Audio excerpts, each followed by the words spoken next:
All righty. We have Amanda today. Again, because we have such an interesting topic that comes up a lot. Nausea. Yes. Feeling nauseous. Is it something that people ask in any trimester or? So it's very common in the first trimester. I think when the placenta is growing, that's when people tend to get more nauseated, but it Mm, varies. Every pregnancy is different. But yes, in general, more likely in the first trimester. yeah. And to reduce the nausea, they want to feel better in throughout their pregnancy. But the skills we shared today are also good for other parts of uh, maternal health. Let's For say sure. these specific videos related to. I have a tip for you. Okay. My name is Amanda. I'm a perinatal dietitian, and I'm going to talk to you about what you can do if you're experiencing nausea, whether in your first trimester or third trimester. The number one thing you can do is to make sure you always have something in your stomach. I find clients are more susceptible to For like nausea when every their hour stomach is empty. or So Need to always eat. eating throughout the day, having more small, frequent meals, and snacking on healthy protein snacks can help reduce your nausea. You ready, man? Party people in the place to be. It's about that time for us to Talk about two things you can do right now if you're feeling nauseous in your first trimester. Number one is to incorporate ginger into the day, whether that's ginger tea, ginger in your food, add some ginger to help with that nausea. Number two is to wake up and have something to eat right away that incorporates protein. Protein will reduce the amount of nausea that you feel because sometimes we're nauseous because nothing is in our stomach. Hope these tips help and reach out if you have any questions. Yes. I have a tip for you. My name is Amanda. I'm a perinatal dietitian, and I'm going to talk to you. So, think I'm happy to have you back. Would you like to introduce Yeah. yourself? Sure. So, my name is Amanda. I consider myself a perinatal dietitian. And what that means is I work with clients who are trying to conceive, currently pregnant, and in the postpartum period. And yeah, I just love helping clear up the confusion of nutrition I find in social media and in our world. Nutrition can be confusing and stressful, and I like to make it simple and just like less stressful. So, yeah. And your specialization in this time period really puts everything into consideration, right? While your Mhm. body is growing, the different nutritional values, it's a whole nother world. Yes, and an important, very important time. Yeah, so happy to have you. Thanks. My name is Terry, and I love to bring on experts like Amanda here who help families through some times when their families are growing and the things are changing. But there's a lot of things that we could do in our daily lives to be flexible and adapt to our growing bodies and growing a baby. Mhm. So today, we're going to dive deeper into how to use nutrition, right? How to use food and the daily things that we do normally to help relieve feeling nauseous while being pregnant. Yes. This one's really funny, right? Because that urge that you get, it's so annoying, right? I could just Mhm. imagine. But the tip that you just mentioned in your video about once you wake up, have some protein so your body could know, Mhm. like, oh, you're up. Like, let me enjoy this protein, right? We they need Yeah, energy. gotta prevent the nausea from coming on. Mm. Yeah, it makes sense because if you're feeling nauseous, what do we do beforehand, right? Before we start to get this feeling here. Yes. We don't want to feel that way. What's our first tip? So in terms of like what to eat to help reduce nausea would be protein. I think I'm just trying to incorporate protein into the diet on a day-to-day basis is really, really important. But also it just helps prevent the nausea from coming on. So if you're waking up in the morning and you're someone who gets nauseous like right away, I always try to say keep something to eat that's a little high in protein next to the bed, whether that's a handful of salted nuts or whether that's maybe a scoop of nut butter, just something simple. Obviously, you don't want to wake up and have like a meat stick or something like that, but trying to keep something that's going to put something in your stomach right away to avoid the nausea from coming on. Yeah, and the main purpose of this bedside snack is to prevent the feeling of nausea. And so is it just a handful, and like how quick does this start to work? Like in a day, in a week? Yeah, so it should make you feel better that day. If you, again, that empty stomach is what really I find leads clients to having more nausea. So we don't eat all night, and I think when we wake up, we have an empty stomach. And prior to pregnancy, you might have been told like don't eat right away first thing in the morning, but for pregnancy, you definitely want to eat first thing right away before you even get out of bed. Oh Like wow. literally grab some like a snack. Like that's how it works. You're up, your digestive system is ready for something, and if you give it protein, then it helps relieve those feelings. It's good Yeah, to know that prevents. it will work right away, because you would hope that these the response of your body is like, yes, I like this. So what's another tip? In terms of drinks, I know in those videos I mentioned ginger. Ginger is really, really soothing to the digestive system. So probably prior to pregnancy, people talk about ginger ale to have when you have a stomach ache. Unfortunately, I wouldn't go towards ginger ale because that is a lot of sugar.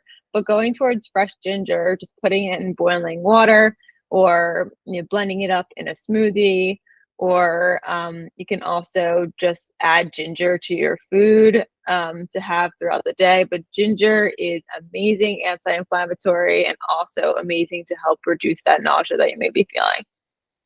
Interesting. So you buy a leaf or roots, right? A fair amount, and every day consume some, right? Smell, you like it in your food, you like it in your drinks. I like that idea because I already naturally like ginger. But is there such thing as too much ginger during this? Too much. I feel like it's an item that people tend to not over consume because it's very potent.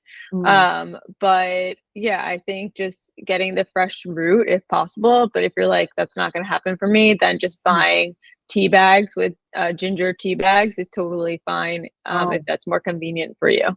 Oh, okay. So even ginger tea bags, that works too. So, and was there also lemon in there? So just like a few flavor different combos, right? Or does the lemon also help with nausea? So the lemon doesn't help with nausea, but doesn't hurt. So I think putting some lemon in the hot water with ginger, or even like a little bit of honey if you feel like you need some sweetener, you can add that in, and just like ginger, lemon, a little bit of honey, and helps just soothe the digestive system. Yeah, to feel good, feel better. Number 3, again, protein. How do we like stay diversified though when it comes to protein? Yeah, just eating a variety of different types of protein, starting your day with maybe some eggs, or starting your day with some peanut butter on whole wheat toast, or starting your day with a Greek yogurt. Just any form of protein in the morning is going to help reduce the nausea from coming on. And there's a lot more benefits. Protein helps with growth for baby, and also protein helps keep you fuller for longer.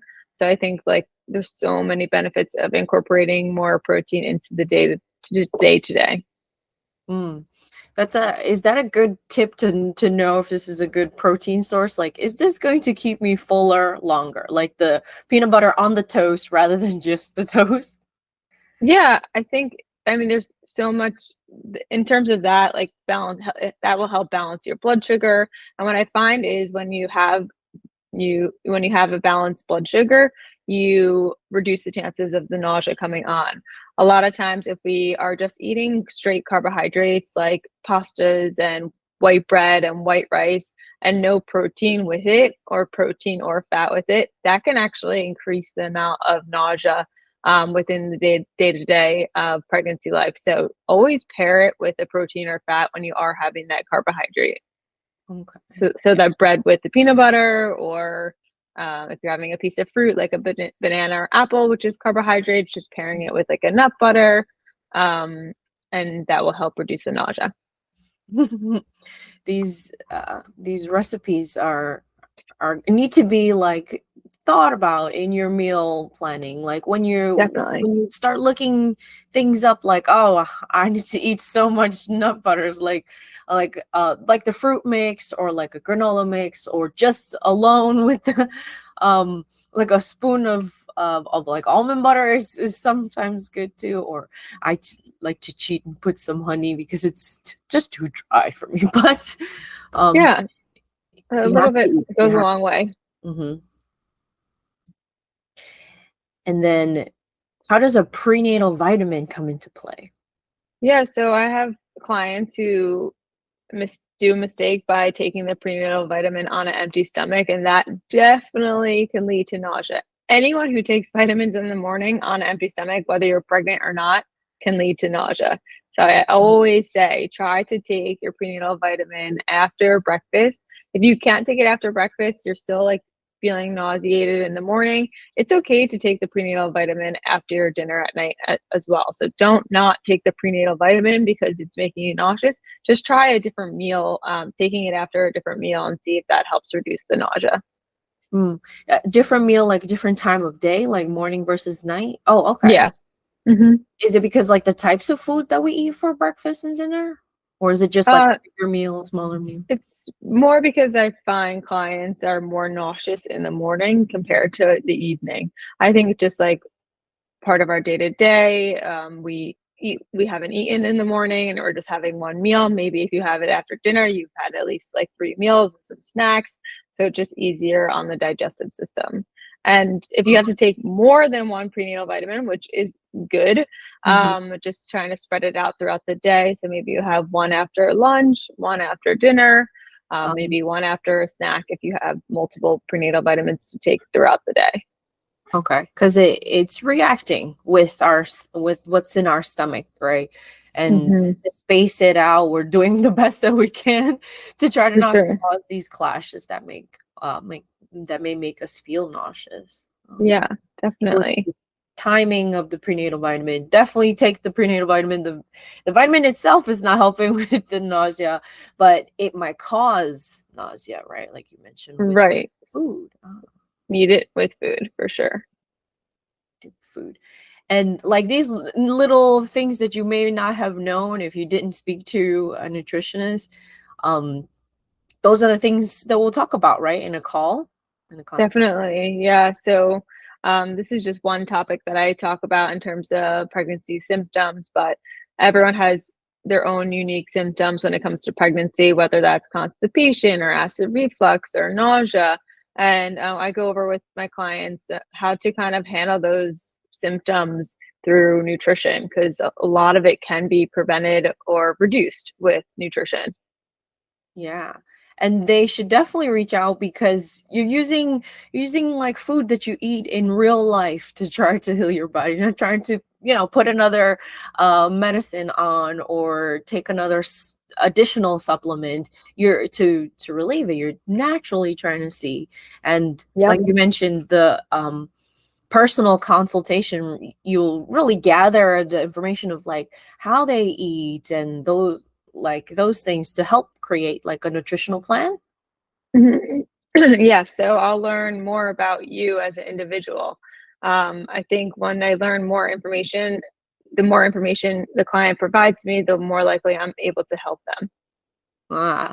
Yeah, because we don't want y'all to be questioning everything that you eat or feeling guilty here and there. When you have a nutritional plan, you'll know when you're able to have a little cheat days and treat yourself, but also know that yes, I'm still eating my protein and diversify my diet, so that you know that what you're doing is the best that you can. Definitely, to feel good, right? Because that's the goal. You wanna feel good throughout your pregnancy, and nutrition has a lot to do with that. So I think, like, I know, again, society makes nutrition confusing, so I'm here to clear up any confusion you have around nutrition and knowing that you're nourishing your body and for baby's growth and development and, which is so important.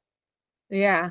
You kind of make it seem real easy whenever I ask you anything, you're just like, oh, just pair it with this, or maybe you need more Mhm, water. I'm like, oh, what? Like should we be doing these things already? And we're like, yes, it's that mhm.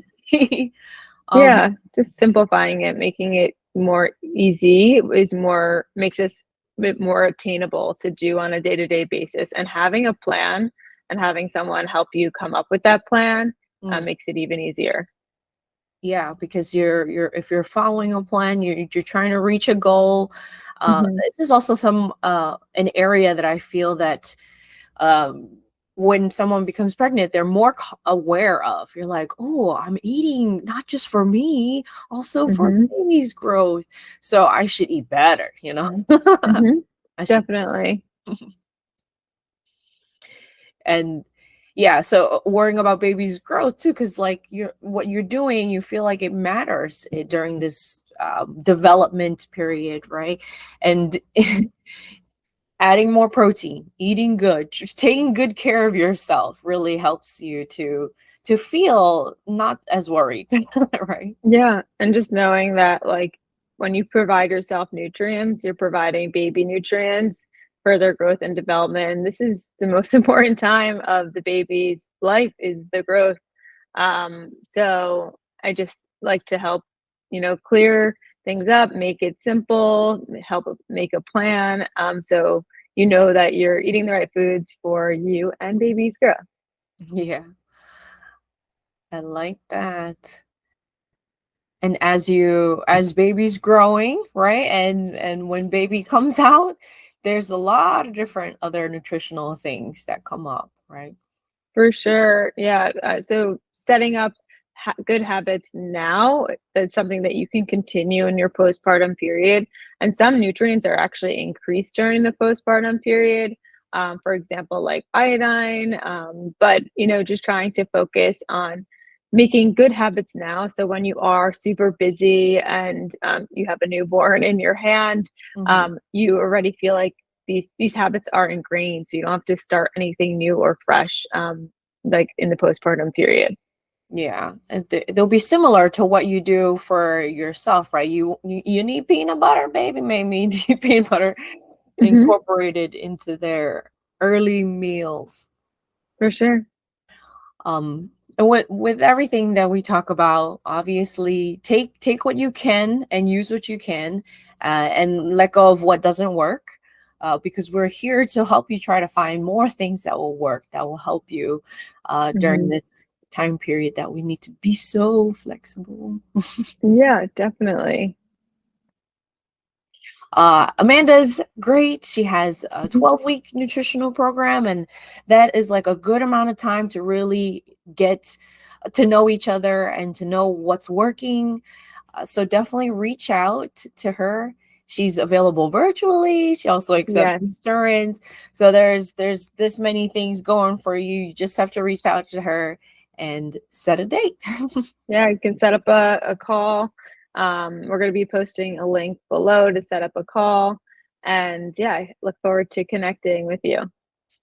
Yeah, again, this information is for people who are about to have a baby or newly postpartum, and because this is how we can use what's again, I keep mentioning the food that's in our home, the food that we are accessible. You're going to be discussing that with Amanda and telling her, oh, this is my favorite dinner, or this, we always make this, Hmm. so that you can know that you're getting coached on the on how your meals are going. Are they being effective, the best for your family?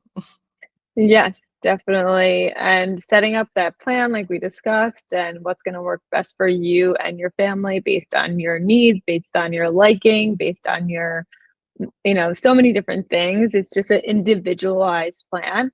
And like Terry said, I do accept insurance, so we can go through insurance. And because you listened to this conversation today, you actually get to have a free healthy pregnancy snack list that I have. So all you have to do is send me a message on Instagram, and my Instagram handle will be shown shortly, but it's Lifestyle Nutrition Now. Yeah. Print out this list, have it with you when you're going to the grocery store, because these are the easy snacks, right? That you're going to be incorporate into your new lifestyle. Easy and nutritious. Yeah, it's jam packed and tasty. Oh, and tasty. What? Yeah. Can't forget about tasty food. You might already be eating, right? But you didn't know that, it definitely needs to be on my shopping list now that I'm eating for 2 or 3, right? Definitely. So yeah, this is my Instagram handle here that's on the screen at Lifestyle Nutrition Now. So shoot me a message. We can set up a 20-minute intro call. And also, if you want that healthy pregnancy snack list, I can send it your way. For sure. Also, if you have any other questions or comments for Amanda too, you can share it here in this video on the comments below, or directly reach out to Amanda, because she's ready to help y'all through relieving this annoyance of feeling nauseous all the time. It's something that's always in the movies too, like, pregnant people, if they're not throwing up, then they're craving watermelon with pickles or something. Weird things. But glad to cover this topic with you today. And happy to be here. Can't wait to see if these help people. So let us know what works for you too. We're interested to see how you incorporate these little ideas into your daily lifestyle. Yeah, thanks. Nice to meet you all. Thanks for listening to today's conversation. And thanks, Terry, for having me. Thank you.